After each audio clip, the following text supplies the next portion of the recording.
Good afternoon, I'm Thomas Magill. Well, as we've been hearing, a 2-minute silence at 11 o'clock this morning has been taking place as part of Armistice Day commemorations.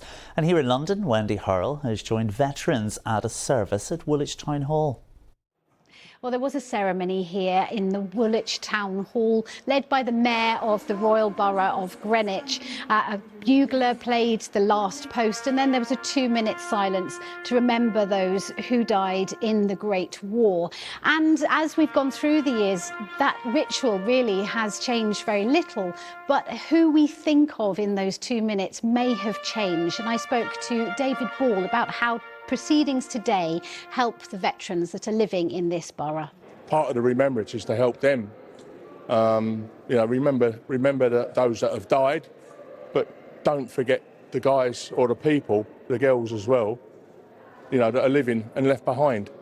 They have their problems, and we need to support them. And the families need support as well. So never forget. It means a lot. It means a lot to them as well.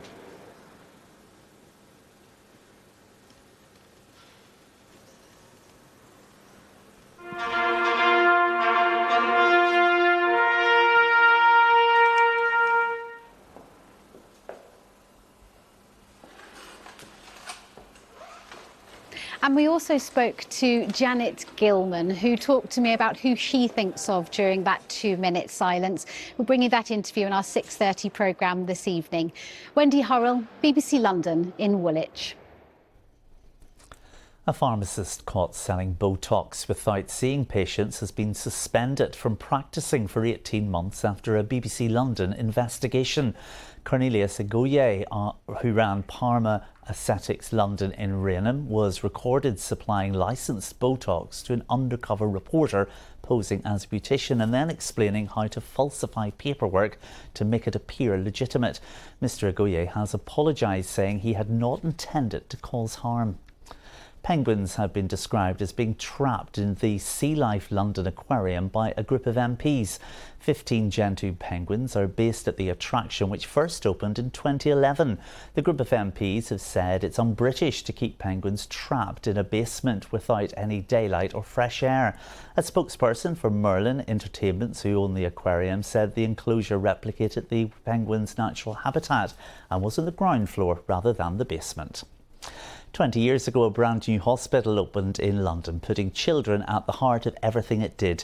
2 decades on, and the Evelina London is now caring for more than 100,000 young people every year across 30 different specialities. Carl Mercer has more.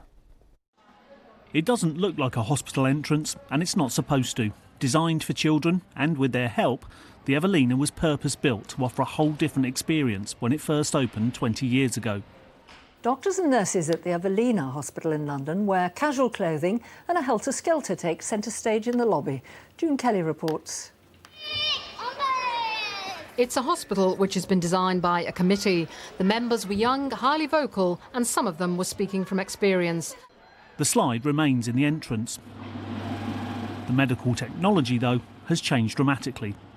So I'm going to get you to come and step up on this platform for me. And I'm going to get you just to pop your hands up on the wall and come a little bit further forwards for me. Right. Lovely, that's it. 15-year-old Bobby is being x-rayed on one of the newer bits of kit here. It's quicker than previous scanners and has other advantages.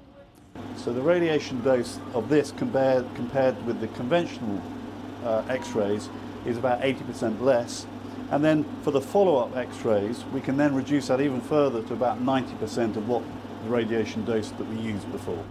Okay, the machine's just going to move now.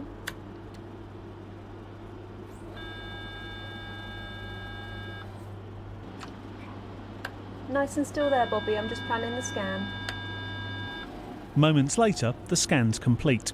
Lovely, we are all finished there. That's all we needed. All right, it's nice and quick. No, you're absolutely fine. First thing you said when she came out was, blimey, that was quick. That was really quick. Yeah. I was amazed at how fast that was. Like lightning quick. And that's quite good for Bobby because she was quite kind of worried about... She was a little bit anxious, yeah. But she's done great. Out super quick and quite happy. Everyone is so surprised how quick it is. We've gone from processing cassettes up in our main department to this new piece of equipment that takes a fraction of the time. So we have seen so many more patients and the feedback has been absolutely brilliant. The original Evelina was on a nearby site. Only the outer walls remain in a nearby park. It was founded back in 1869 by Baron Ferdinand de Rothschild after his wife, called Evelina, had died in childbirth. But 20 years ago, the new hospital opened and children from nearby Guy's Hospital were transferred across. I think it is unique in that you look after the child, but you also look after the family. And the way that you work, particularly with the carers and the parents, is incredibly special. And the fact that you think about the child not just in terms of their disease or their illness that they're dealing with at the time, but actually how this affects their life now, but how it affects into the future. A future that will no doubt involve more innovation like this. Carl Mercer, BBC London. Now, this week is Children in Need, and we are looking at some special projects that benefit from your donations. Today, we're at a go-kart track in Stockwell, which teaches young people more than just how to drive. Vince Rogers reports. In the Oasis Play go-kart track in Stockwell, some young kids have a need for speed. Petrol go-karts may be a good, exciting solution, but there is one big drawback.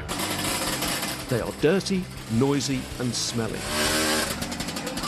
No, honestly, no. So, under supervision, they are converting these petrol go-karts to electric. So we're putting in the battery. Most go-karting places in like London, they don't offer like this kind of opportunity where you can be like young and kind of do these types of things, because normally it'd be like adults doing it. The Blair Project is a social enterprise who want to bring green engineering skills to youngsters from marginalised backgrounds. And the kids are preparing for the project's Proto-EV camp. On the day, there will be a race to find out who has converted the best electric go-kart. It's been made possible by Children in Need.